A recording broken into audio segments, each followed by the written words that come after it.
Coach, and then we'll go to questions. Yeah, hey, man, first of all, I want to thank my Lord and Savior Jesus Christ for this opportunity. Man, I don't take it for granted that I'm blessed to be the head coach of Kansas State, and I'm so thankful for our fans that came out tonight, and man, it was so much fun having there. And then obviously, we got really good players, and these dudes are growing every day and learning and sharing. And Coach Ream did an unbelievable job on the scout.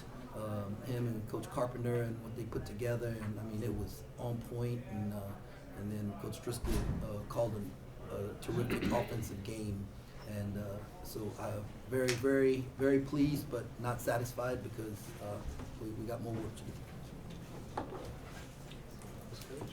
Who wants to start? Oh.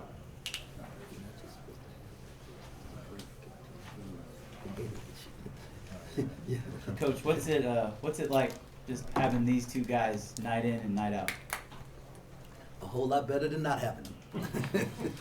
No, I mean, you know, I told y'all a while ago that I don't think he had a what is like you said, first 5 games or whatever, and it was a good game, and y'all said, oh man, what are you thinking? I said, there's another level for him, and there is, and I think he's the best point guard in America, and might be the best player in America. I don't get to vote on that though, but for me, I wouldn't want anybody else.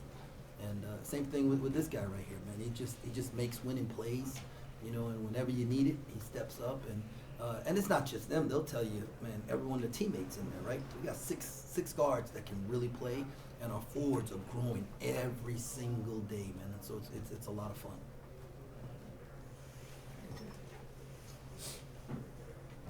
PJ, under optimal conditions, what do you think your max season high points total would be this year? I don't really know. I don't really like keep up with things like that. I just try to play my game within the offense and just try to win. How about you, Jerome? Have you ever daydreamed about that? Just how high you could get in a game? Point guards are judged like pitchers on wins and losses, and that's all that matters for him. Like it's about winning. So if he needs to score 50 for us to win, then I think he will do it. If he needs to get 10 rebounds, I think he will do it. If he needs to get 20 assists, I think he will do it. I think he'll do whatever it takes for us to win. And I think we got a group like that. When you guys hit that second gear in the second half, what was working best for you guys? I don't know. I have to go back and they were playing together. Right? I think the ball was moving. Well, I know the first thing that happened is we stopped fouling.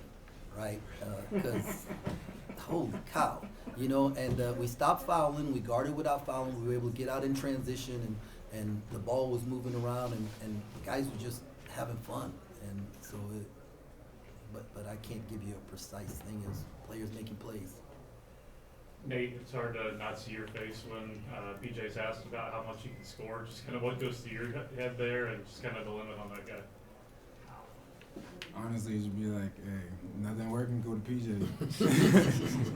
Like, I know we got a lot of guys in there that really, I can say the same thing, they'll say the same thing. We don't care how much you score, like, we still gonna celebrate just the same way. You can go for 50, you can have 2 points, we know PJ is gonna make sure that we have one plays. Like, he's gonna make sure he does his job, so. Coach, we've annoyed you with enough questions about the defense to start the season, but at some points in that second half, it looked like you just kind of beat them into submission a little bit. Just what do you like from the defensive performance tonight? We communicated better.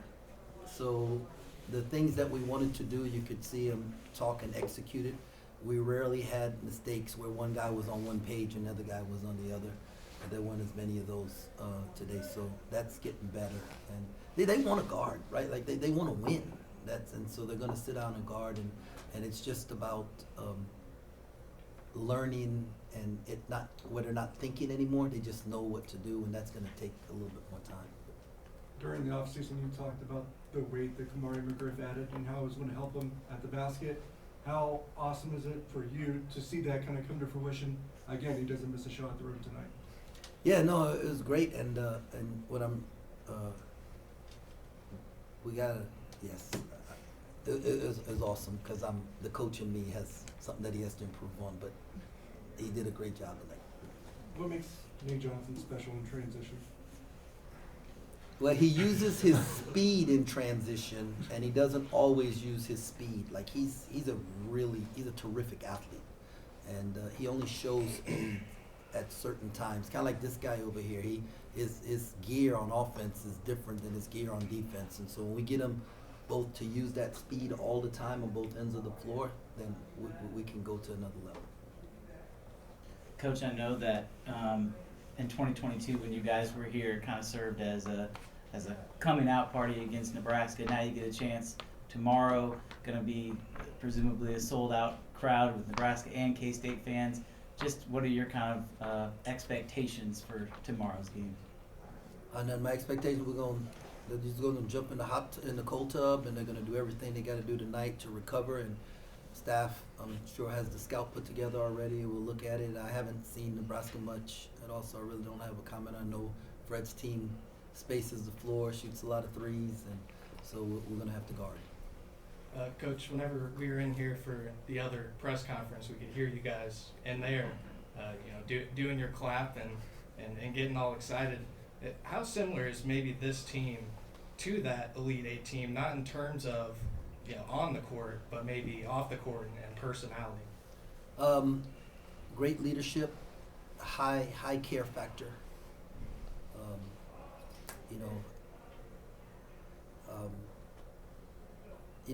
People think that when kids only at a place for 1 year or a certain amount, they can't fall in love with that place, right? But these dudes open their hearts to us, and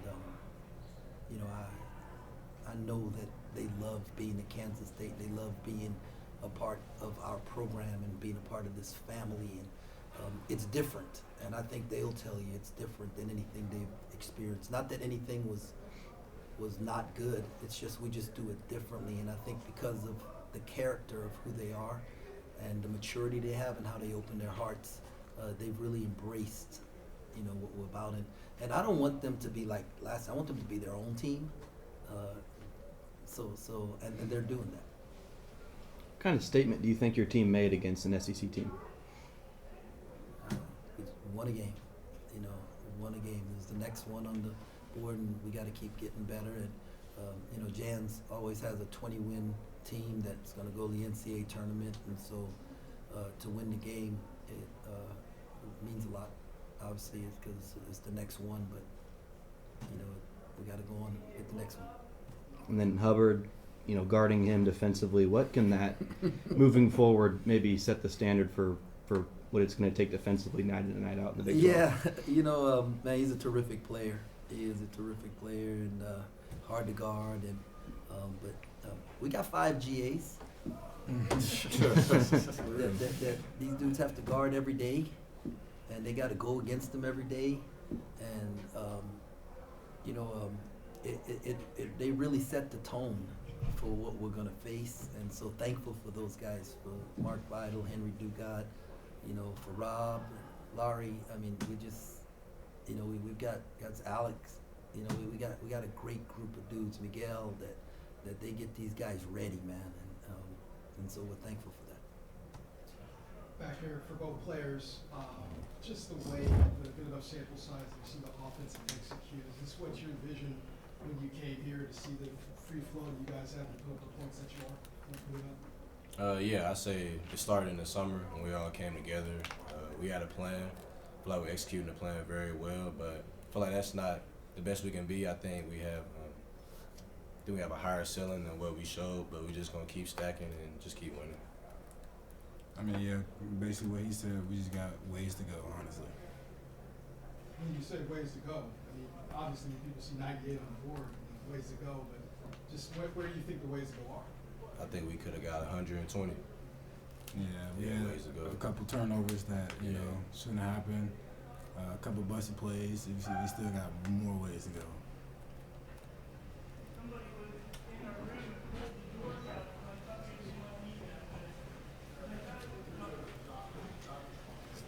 PJ, were those just cramps?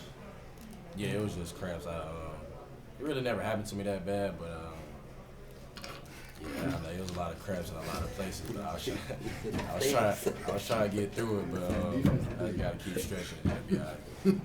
Well, Coach, we noticed that PJ just checked himself in and didn't even consult with you when he was done with the crabs. Did you just have the go ahead to do that?